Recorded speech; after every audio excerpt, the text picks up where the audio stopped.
Hey everyone, Ethan here from WordTech, and I've got another review video for you guys today. So I'm lucky enough today to look at the Rosewill RGH-2100. This was actually sent to us by Rosewill, so thank you guys for that, much appreciated.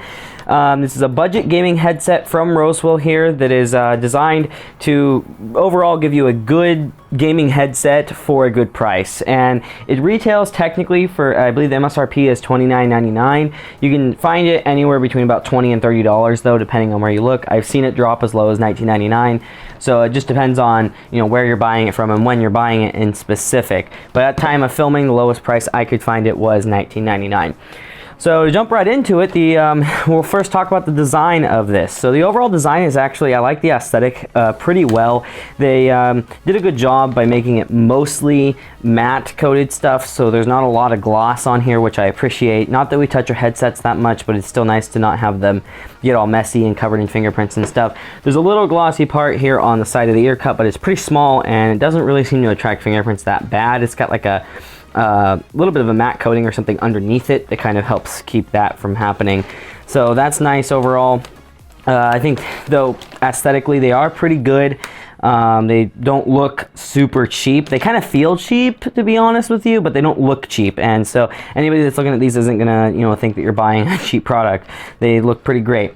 So overall, the ear cups are nice. They're a decent size, a little bit small for my taste, but of course that does depend on the size of your ears.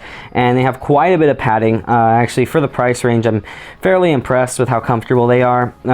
You can wear them for a pretty long time without much head strain, again, depending on how large your ears are and whatnot. But of course, more expensive headphones are going to have even nicer ear cups that are going to be more comfortable for longer gaming sessions. And these ones are, they kind of, depending on the size of your ears, tend to be either on ear or over ear. For me, they're a little bit more on ear. I don't prefer that as much. The noise canceling isn't as good, but they're big enough. I think most people's ears would fit in here pretty well.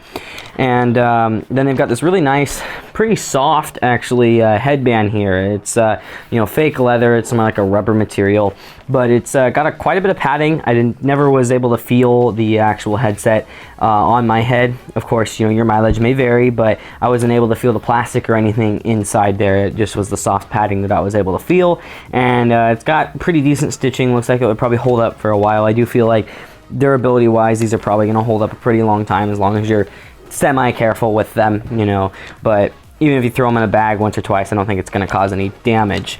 Now, moving on with the overall design, it has a noise canceling microphone here, which we'll get to in a little bit. But microphone here has a little bit of gloss on it, which actually, again, I prefer the least amount of glossy plastics and whatnot possible, but it's really not too bad. And you generally, where you would grab it is going to be probably on the matte part here, because it is partially matte on the flexible area of the microphone. And it does actually have a notchiness to it when you move the microphone, which is interesting. Kind of nice to get it in a specific location rather than it being analog. Holds it a little bit more stiff if you're moving around and stuff. It's not flopping around. Now moving on to the cable, it's got a fairly thick cable here. I like it overall. Actually, it's just a round rubber cable, nothing special about it. Not particularly long though. I mean, it's for a laptop or for a front panel audio desktop, maybe a rear panel, depending on how close your desktop is, it's going to be fine. But personally, I'd recommend either already owning, like a lot of people do, or purchasing separately some extensions for this if you get this headset.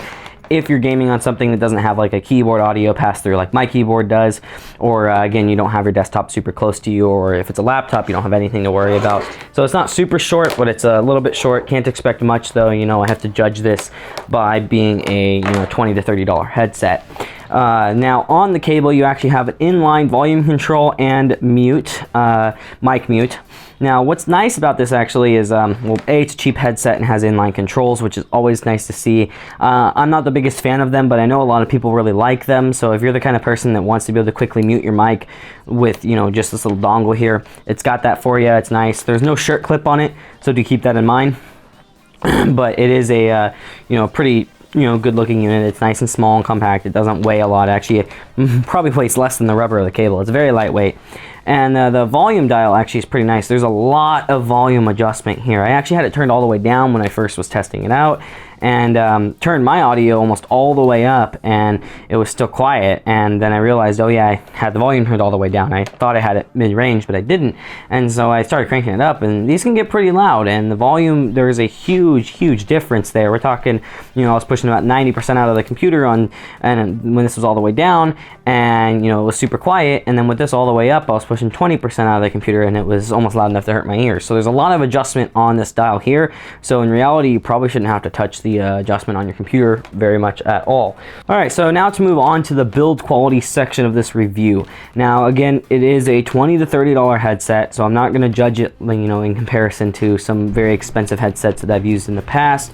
But overall build quality, I do actually honestly feel like it's a little bit more lacking than it could be, you know, compared to something like the Logitech G230, which albeit is a smidge more expensive depending again on where you buy it. But I do feel like these could be a little bit more durable. They feel kind of flimsy, all plastic construction, of course. I mean, overall, I feel like, you know, aspects that are going to hold up. I feel like the headband will actually hold up just fine. I feel like the microphone, it really feels solid, the mechanism that it swivels on. And I actually do feel like the cable and cable connection are going to last a really long time. My main concern points are actually more so the rubber stitching up here. It doesn't look too bad, but it's not super high quality stitching. I wouldn't be surprised if that starts to fray out a little bit, and if it gets snagged or something, you could have the rubber start to, or the cushion start to come off here, as well as these joints that allow the ear cups to flop around. Those there don't feel particularly solid. They really do flop easily. They're not bad. Like I'm not saying this headset won't hold up. I'm just saying that there are some that are better in this price range. This is definitely by far not the worst that I've seen in this price range. So it is, you know, I would give it probably a 6-7 out of 10 when it comes to durability, adjusting for the price range there. Build quality wise, it is pretty nice though, and you know, you won't be super unhappy with it or anything like that. And again, if you can catch it for that $20, then, you know, that's more like a 9 when it comes to build quality, because that's really cheap. At $30, you know, there are some things that are better, but at that $20 price range, I don't know if I've seen anything better than this in that, at that $20 range. When you go a little bit above that, there's some other things out there, but $20 is a really low price. There's a lot of crap out there, and I'm happy to say that when it comes to build quality, and as I said previously, aesthetics, these are not in the crappy category, especially for that price range. So now to move on to sound quality. So sound quality wise, obviously I'm going to start with the ear or the speakers, the drivers inside the headphones here, and they sound okay. They are, again, it is a $20 to $30 gaming headset, and you know, it's got a built-in microphone and good build quality. Something has to suffer at that price point, no matter what they're trying to do. And I do feel like, unfortunately, the audio is the part that suffers, not super drastically, but more so than any of the other things for that price range. So overall, the bass is there, but it's a little bit mushy. You definitely can hear it. You're not gonna miss explosions or something, say you're playing a game, especially, you know, maybe a game that requires you to hear lower pitch noises from far away to figure out where people are and whatnot. You're gonna be able to hear those things. They're just not gonna sound necessarily the way they were meant to be heard. They're gonna be a little mushy, but again, they are there. Mids are actually one of the more lacking areas of these, though. They sound a little bit distorted on the mids. It's not bad, it's not terrible. Again, I've heard worse for the same price. I've heard better for the $30 price of this.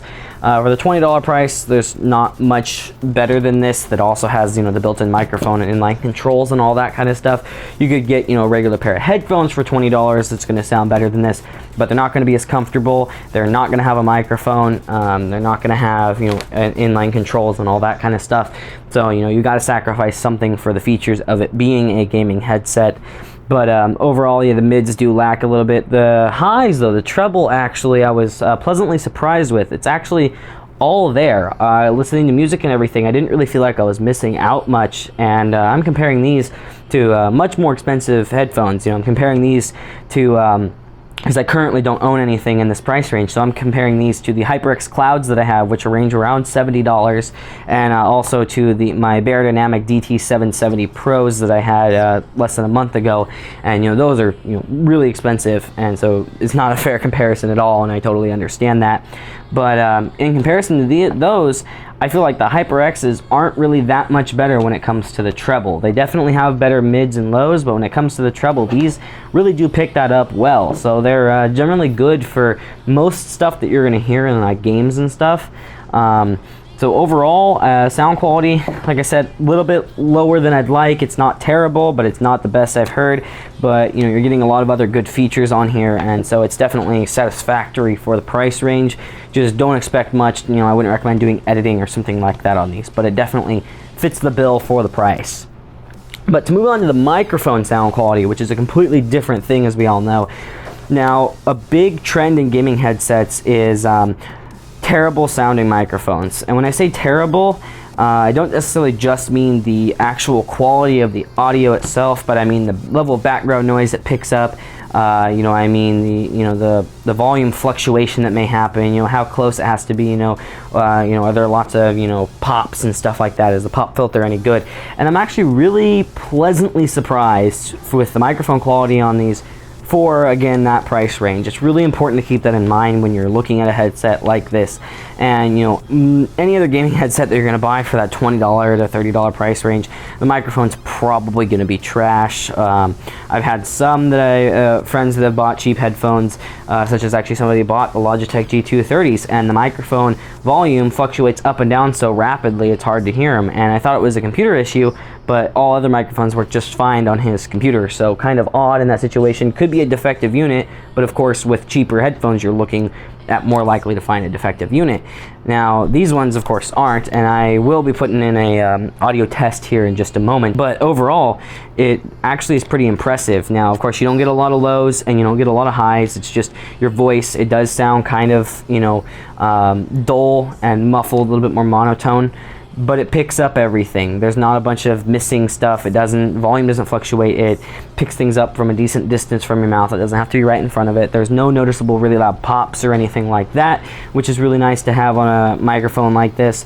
Background noise isolation isn't the best. The RGH-2300s that were reviewed by Mirko, I'll put that video up here, were a lot better at that. So it does pick up background noise, but it's not completely terrible. I probably wouldn't recommend using it with a Cherry MX Blue mechanical keyboard. So yeah, the pop filter overall is I'm happy with that. There's not a lot of weird noises. It captures everything fairly smoothly, and I'd say this would be totally fine for talking to somebody when playing a game, or talking over Skype or whatever it may be, or even for competitive play. It's really not going to be bad. You're definitely able to be heard.